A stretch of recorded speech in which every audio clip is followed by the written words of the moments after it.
fisik pasien pada pasien kardio. Peralatan yang perlu kita siapkan yang pertama adalah senter, stetoskop, dan penggaris 2 buah.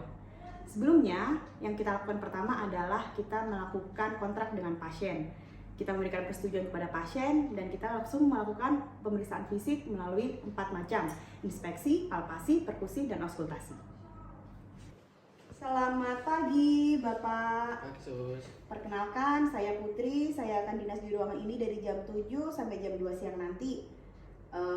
Saya bisa disebutkan dulu dengan Bapak siapa? Dengan Bapak Paul. Pak Paul, tanggal lahirnya berapa, Pak? 19 Agustus 1980. Oke, Bapak Paul, hari ini saya akan melakukan pemeriksaan fisik jantung pada tubuh Bapak. Tujuannya kami ingin mengetahui nih, apakah ada kelainan pada jantung Bapak. Apakah mungkin ada pembesaran jantung, apakah ada irama-irama yang tidak normal, atau bunyi-bunyi katup yang tidak normal. Apakah Bapak bersedia? Boleh, Sus. Wajib kontrak dan persetujuan dengan pasien. Oke, Bapak Paul, hari ini sebelumnya saya akan memberikan banyak pertanyaan kepada Bapak.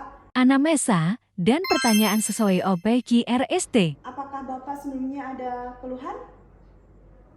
Keluhannya nyeri dada kalau aktivitas biasanya. Oke, nyeri dada. Nyeri dadanya mulai kapan, Bapak? Udah 1 tahun ini. Oke, jadi Bapak ada keluhan nyeri dada kurang lebih sekitar 1 tahun ini ya? Iya. Oke, nyeri dadanya seperti apa, Pak? Apakah dadanya terasa berat, ketindihan beban, atau seperti ditusuk-tusuk? Iya, kayak berat kayak ketindihan beban gitu. Kayak ketindihan Iya. berat beban gitu ya? Iya. Nyerinya pada dada sebelah mana, Bapak? Bisa ditunjukkan? Sebelah kiri. Dada sebelah kiri. Iya. Apakah ini menjalar, Bapak? Menjalar ke punggung biasanya. Menjalar ke punggung. Oke. Bapak, kira-kira kalau misalnya saya kasih angka 1 sampai 10 dengan skor 10 itu nyeri sekali, kalau lagi nyeri dada itu Bapak di angka berapa? Kalau pas nyeri biasanya sampai angka 6, Sus. Sampai angka 6. Iya. Untuk saat ini di angka berapa? Untuk saat ini sudah berkurang sekitar angka 1 sampai 2 lah. Sekitar 1 sampai 2. Oke. Bapak biasanya nyerinya dada ini berlangsungnya berapa lama? 30 menitan biasanya. 30 menit. Iya. Apakah dia hilang? Kalau misalnya Bapak istirahat, nyeri dadanya berkurang Kalau atau? istirahat berkurang. Oke, kalau buat istirahat berkurang. Jangan lupa untuk menanyakan riwayat keluarga, RPD, RPO, lifestyle. Bapak dari keluarga ada yang sakit jantung sebelumnya mungkin, atau darah tinggi, atau sakit gula? Kalau jantung nggak ada darah tinggi adanya, Sus. Darah tinggi Darah ada. tinggi.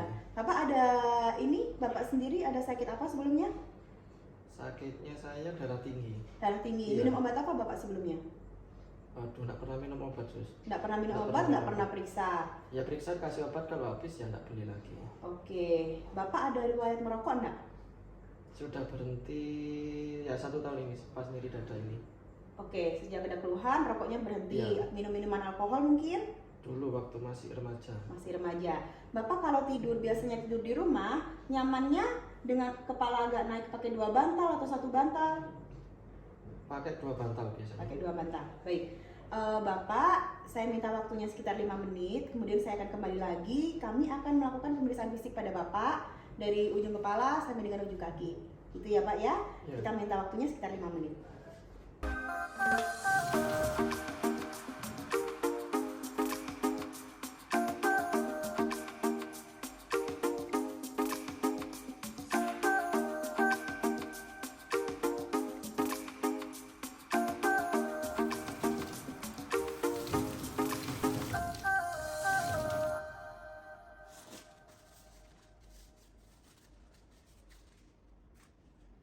Selamat pagi Bapak Paul, sesuai dengan kontrak yang tadi saya meminta waktunya Bapak sekitar 10 sampai 15 menit. Saya akan buka baju Bapak karena saya akan melihat semuanya soal jantung di dada Bapak. Baik ya Pak ya, sebelumnya kita tutup dulu tirainya. Untuk yang pertama kita lakukan adalah fase inspeksi. Jadi kita melihat pasien dari ujung kepala hingga ujung kaki. Kita melihat bagaimana ekspresi wajah pasien. Apakah pasien nampak kesakitan atau pasien sudah nampak kelelahan. Kita lihat keadaan umum pasiennya. Yang kedua, kita lihat dari mata. Dari inspeksi mata kita bisa melihat apakah pasien ada tanda-tanda ikterik atau anemis. Permisi ya Bapak, bisa dilihat matanya, lihat ke atas. Oke, kembali lagi. Di sini kita bisa melihat apakah pasien ada tanda-tanda anemis atau ikterik. Kemudian kita turun kepada melihat bibir pasien. Apakah pasien ada tapak pucat atau sianosis. Kemudian kita turun menuju melihat ke area leher. Kita lihat apakah lehernya simetris atau nampak pembesaran tiroid. Kita lihat saja. Kemudian kita harus melihat inspeksi pada area vena jugularisnya dengan cara menyuruh pasien untuk menoleh ke sebelah kiri. Bapak boleh minta tolong menoleh ke sebelah kiri. Kita melihat pada area jugular. Normalnya JVP itu tidak terlihat. Apabila nampak denyutan pada JVP, biasanya terjadi pada pasien-pasien gagal jantung kanan, kardiomiopati, pulmonal hipertensi, ataupun infark ventricular kanan. Dia akan nampak pressure yang meningkat. Kemudian kita akan turun inspeksi pada area dada. Sebelumnya kita meminta izin dulu pada pasien. Bapak, kami mohon izin untuk membuka baju Bapak karena saya akan melihat pada area jantung Bapak. Bisa dibantu Bapak untuk membuka bajunya?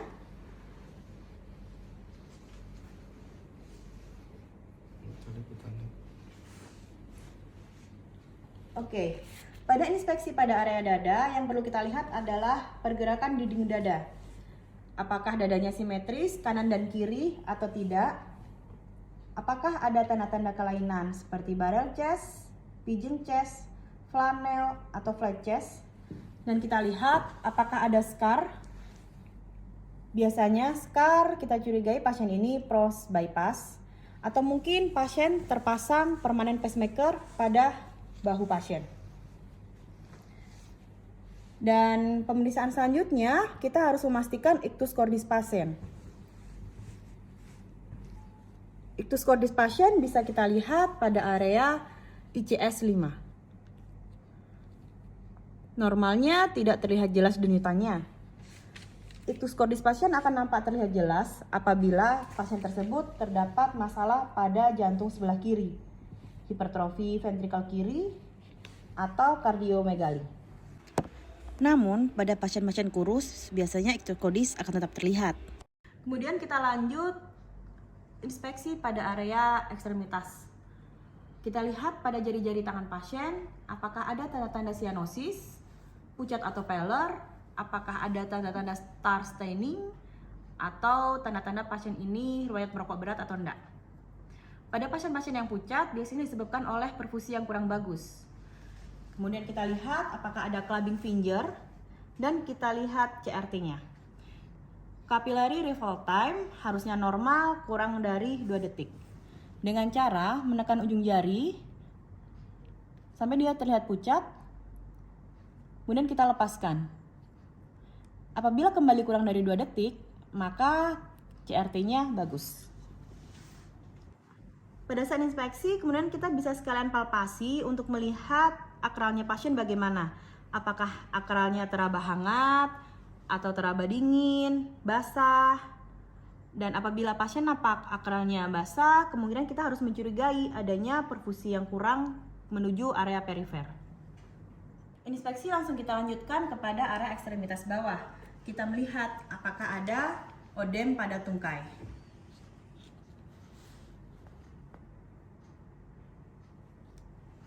Inspeksi pada daerah jugular, kita juga dapat melakukan pengukuran jugularis vena pressure atau JVP. Peralatan yang perlu kita siapkan, kita menggunakan 2 pengukuran penggaris. Kemudian kita posisikan pasien untuk head up sekitar 30-45 derajat. Permisi ya Bapak, saya izin untuk menaikkan kepalanya. Setelah dirasa cukup 30-45 derajat, kita menyuruh pasien untuk menoleh ke sebelah kiri. Bisa dibantu Bapak untuk tengok sebelah kiri.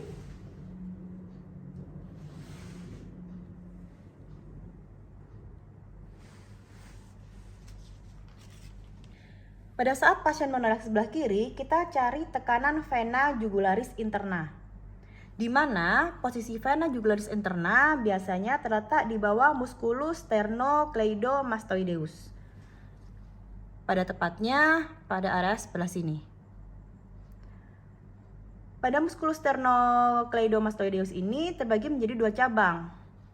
Dia menuju ke kaput sternum dan kaput clavicula. Di percabang inilah kita bisa menemukan titik JVP-nya. Pada gambar ini ada ilustrasi di mana ini adalah perkembangan dari musculus sternocleidomastoideus terbagi menjadi dua cabang dari kaput sternum dan clavicula. Sternum dan clavicula. Kita ambil tengah-tengahnya percabangan dan di situ kita bisa melihat pergerakan vena pressure-nya.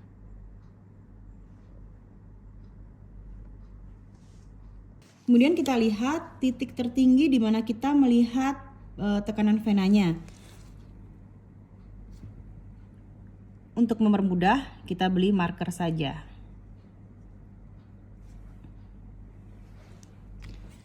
Dari garis imajiner, kita menandai tekanan jugularis tertinggi yang kita temukan. Kita siapkan dua penggaris. Satu penggaris pertama, kita letakkan pada daerah Angel of Louis, pertemuan dari sternum. Kemudian penggaris satunya kita lihat pada area jugularis. Kita tarik garis lurus dan kita lihat berapa sentinya. Kita luruskan penggarisnya.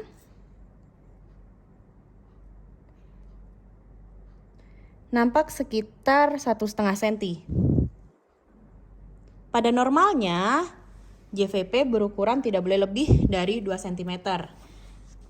Apabila terdapat peningkatan JVP yang lebih dari 2 cm, kita harus curigai ada masalah peningkatan pada pressernya.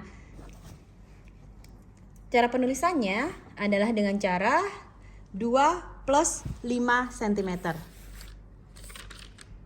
Kita lanjut pada pemeriksaan bagian palpasi. Yang pertama kita palpasi apakah kita lihat dari area leher, apa ada deviasi trakea atau trakea yang bergeser. Kemudian kita raba apakah ada pembengkakan tiroid. Dan juga kita raba denyut pada juguler. Denyutnya teraba atau tidak. Kita turun ke dada, jangan lupa 5K Landmark. Kita raba pada area 4 katup jantung. Palpasi juga kita lakukan untuk palpasi pada area ectocordis, di mana dia akan teraba di ICS 5. Area linea mid clavicula. Begitu juga kita juga bisa melihat pada ICS 4, area sternum kiri, apakah ada trill seperti getaran atau tidak. Pada ICS 4, bila nampak getaran, biasanya kita curigai ada masalah pada VSD. ICS 2, kita curigai ada masalah pada ASD. Dan apabila apek juga teraba, ada getaran yang berlebih, biasanya pasien-pasien pada myocard infarct. Kemudian kita juga harus melihat apakah ada masalah pada arteri sternalis pada ICS 3-5. Kita raba processus xiphoideus dan abdomen. Kemudian kita juga melakukan pemeriksaan hepatojugular reflex. Dengan cara kita tekan abdomennya, kita lihat pada area jugularis pasien. Normalnya jugularisnya tidak terlihat apabila kita tekan. Apabila jugularis terlihat peningkatan yang sangat tinggi, kemungkinan kita harus mencurigai adanya masalah gagal jantung kanan. Untuk auskultasi, peralatan yang kita butuhkan yang pasti stetoskop. Stetoskop ada dua macam chest piece-nya. Yang pertama yang besar itu kita menyebutnya diafragma dan yang belakang kita menyebutnya bell. Kita harus pastikan untuk pasien-pasien kardio kita menggunakan pada bagian bell dan ini bisa kita putar untuk menentukan suara mana yang paling jelas untuk ke jantung. Auskultasi kita juga mulai dari atas. Yang pertama kita dengarkan pada area jugular. Apakah terdengar bruit pada area jugularis? Bruit atau murmur vaskuler adalah bunyi yang terdengar dari pembuluh darah akibat adanya turbulensi dari aliran darah yang biasanya disebabkan oleh penyempitan pada arteri. Dan berikut bunyinya.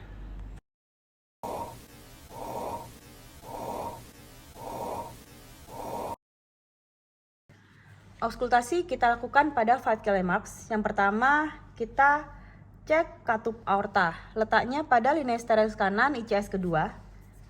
Kita dengarkan bunyi jantung 2 yang lebih jelas.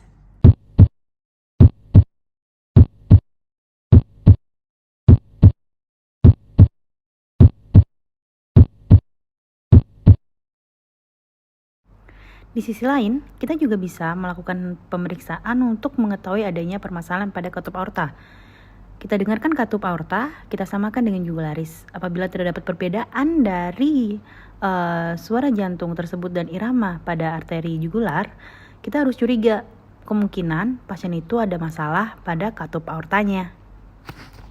Auskultasi yang kedua adalah pada katup pulmonum, sama-sama untuk mendengarkan bunyi jantung 2.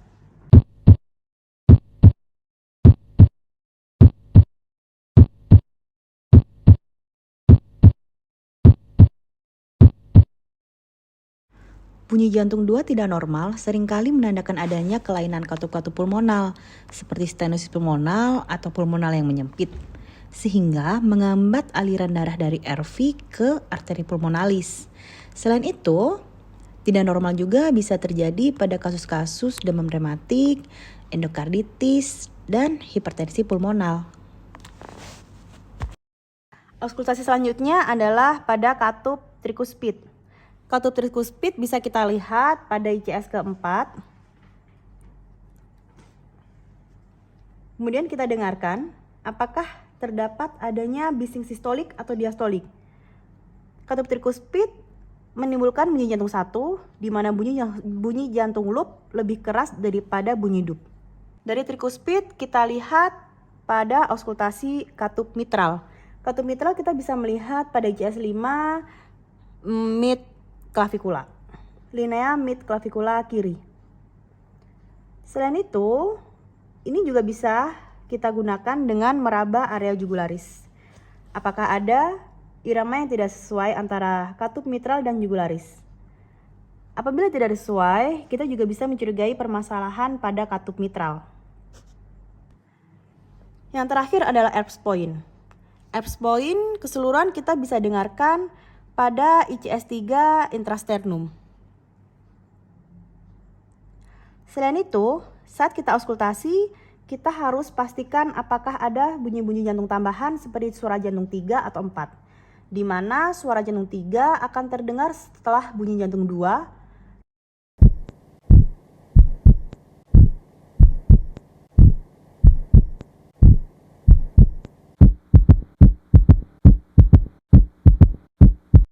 Yang disebabkan oleh peningkatan volume darah menuju ventrikel. Begitu juga kelainan bunyi jantung 4 yang dia akan terdengar sebelum bunyi jantung 1.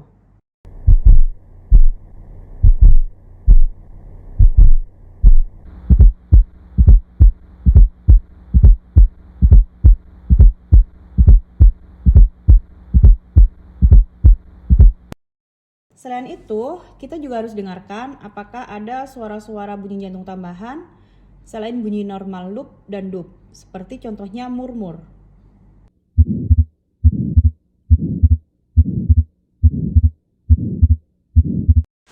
Murmur adalah bunyi yang dihasilkan oleh aliran darah yang berputar-putar pada ruang jantung, baik karena kelainan katup, penyakit jantung bawaan, atau pada kondisi lain yang menyebabkan aliran darah menjadi tidak normal. Pemeriksaan selanjutnya yang kita lakukan adalah perkusi. Perkusi kita lihat pada area dada untuk menentukan batas dan ukuran jantung. Dengan cara kita meletakkan jari tengah tangan kiri sebagai plesimeter atau landasan dan tangan kanan untuk mengetuk. Kita menentukan dulu batas garis jantung kanan.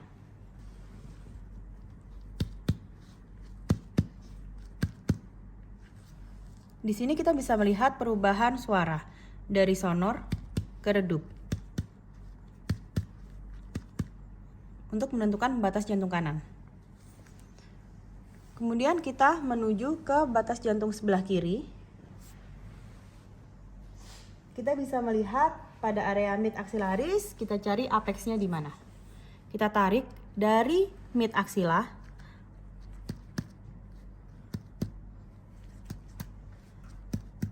Terdapat perbedaan suara yang ditimbulkan.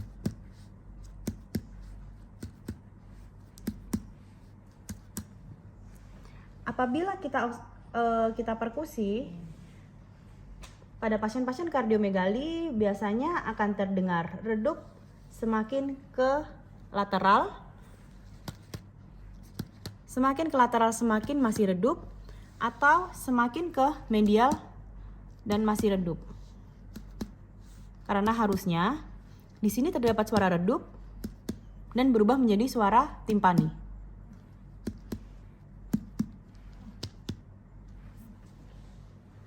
Baik, Bapak Paul, kita sudah selesai melakukan pemeriksaan fisik pada Bapak.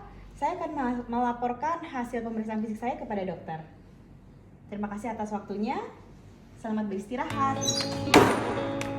Demikian pemeriksaan fisik jantung yang bisa saya share ke teman-teman.